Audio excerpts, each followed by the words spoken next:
Some Ghanaians have protested against Nigerians for allegedly engaging in mass prostitution, ritual killings in their country. Hold on, let me even just take a detour.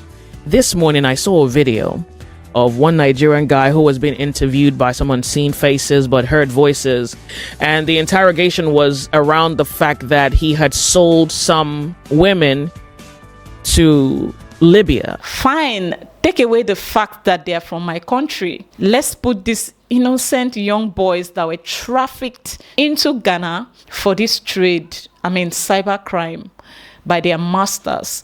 It took me so long to get to know the history of Nigeria. A lot of the things that I don't like about my country were from personal experience, only for me to go back to our history, only for me to realize that I'm supposed to feel that way about some people. Hello everyone, thank you so much for clicking on this video. If you are new here, my name is Lillian. I hope you stay by hitting on that subscribe button and don't forget to like it. So I saw this video on YouTube and I'm like, okay, let me redo it here because it tells a lot about us Nigerians, especially with what you've seen here on YouTube, the display of division you have seen among Nigerians living in Ghana, me especially being the face of that, because you've seen me with people and don't see me with the same people, and sometimes it has not ended well, and I'm not ashamed of that because you get why. Now let's take a look at this video by a Nigerian living in the UK. Maybe you will understand why some of us are the way we are. Let's get into it. Some Ghanaians have protested against Nigerians for allegedly engaging in mass prostitution, ritual killings in their country. Hold on, let me even just take a detour.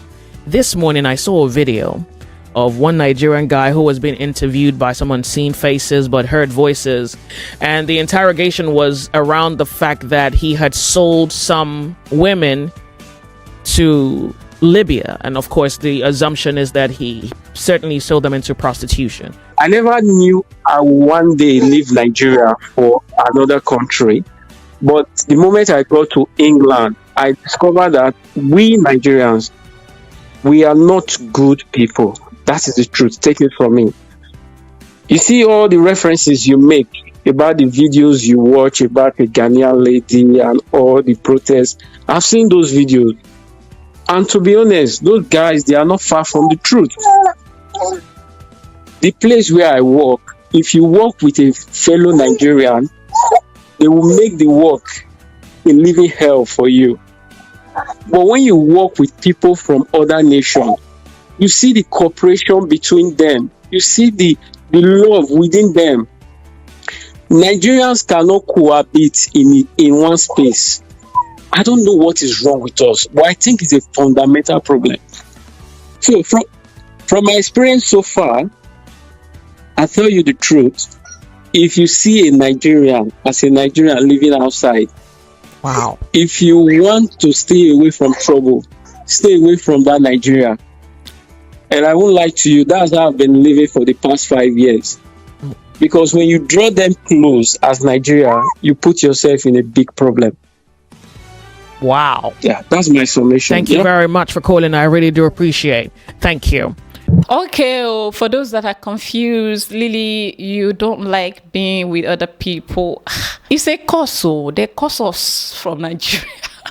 They cause us. Now, fine, I know it sounds like a joke, but it is true. We are under a spell, because tell me why we cannot be together. It's either the person is into yahoo and you do not support it, and that makes you a hater, when I not go be friends again, or the person is tribalistic and they prefer their tribes to Nigeria. They protect the image of their tribe instead of speaking the truth to protect the image of Nigeria when the truth is obvious. Or the person is just, or maybe that person is, there's just something, there's something about us. We just can't be together. Do you understand? So I'm not the only one. I am not alone. We are in this together. We are many on this table. For me personally, keeping Nigerian close, do I say can get me into trouble? I don't know. But when Nigerians were still living here. There's this group of Yahoo boys that flew from upstairs down, and my niece was outside washing. I was in front of my apartment, like I was outside. It was early morning. My niece was washing through the kitchen door, only for her to see people running into our apartments and then locking her out. She was so confused, and then she had to she went to the back. She was trying to come in so she could come inside the house and then knock for me to open. Then she saw me outside. She now used my dialect to tell me that there are people inside the house and there are these boys upstairs, and outside there were immigration officers. Ladies and gentlemen, what am I supposed to do? So I headed back inside the house. When I entered the house, I was now searching for them everywhere. And then I realized that they were in my kids' toilet. And all my kids are girls. My goodness, what if my daughter was in the toilet or taking her shower, or my niece was in that shower, or fine, myself? I was so angry. But at this point, there was nothing I could do, because they were like, Mama, please. They were begging me. And I'm human. I'm human being. Even though I don't support what they do, fine. Take away the fact that they are from my country. Let's put these innocent young boys that were trafficked into Ghana for this trade, cybercrime, by their masters, and their master was nowhere to be found. Their master already flee because he knew that that day maybe the immigration were going to visit, so he left without telling the boys to leave. Do you understand? I didn't know what to do. They were begging me as if their lives depend on it.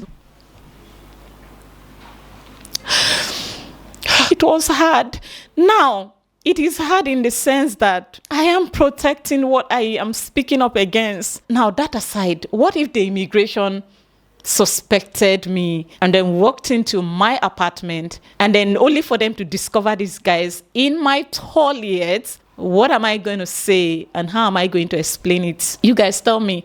So this guy is right in a way, and maybe that is why some of us are comfortable alone. And sometimes it breaks my heart when our audience do not understand that it is okay to fall apart. It has nothing to do with maybe an individual or the people not being good. Maybe they are not good for me due to the fact that we do not have the same views. I don't know if you understand. I believe in one Nigeria, but I believe in Nigeria first before my tribe. Now, if there's another person that believes in division and they do not believe in Nigeria, and their persons have a higher number of people that enjoy committing crimes, if I talk about it, I get people coming to attack me. Why are you doing that? Because you have a friend from there. It doesn't make any sense. That simply means that I should let go of me to please the society or please my environment. So the best thing for someone like me,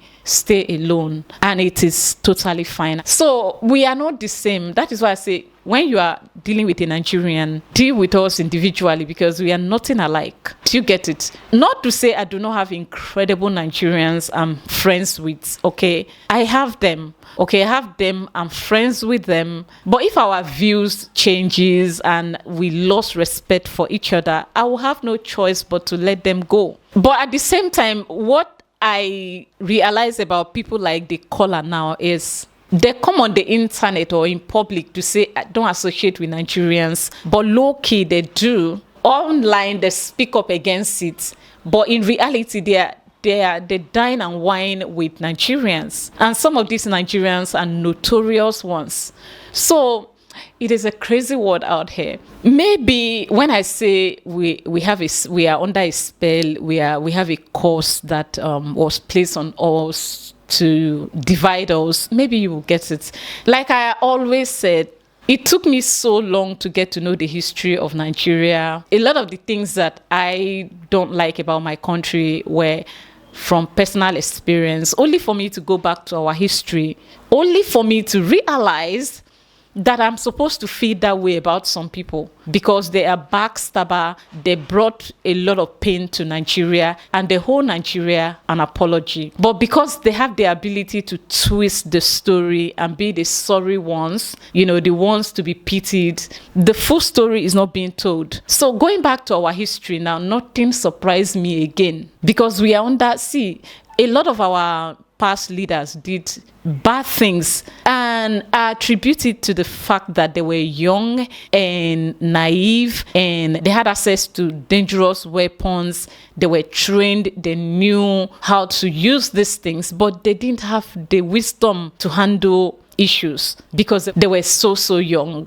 So see, there's a lot to us. Something is wrong. When you are praying, remember us. You see, when I look at all these things, it gives me like, okay, thank you, Jesus. I'm from a poor family. My father never went to war. Even there was a time in 20 something, I don't want to mention, there was this community clash between my people and one other tribe like that. My father refused to go. He was hiding under the bed. And guess what? I appreciate it now that he didn't go. See, these things have got consequences and it's crazy out here. Anyways, I'm talking too much. Just pray for Nigerians and forgive us. And don't forget to hold each Nigerian accountable for their actions, okay? I'll see you in my next video. Toodles.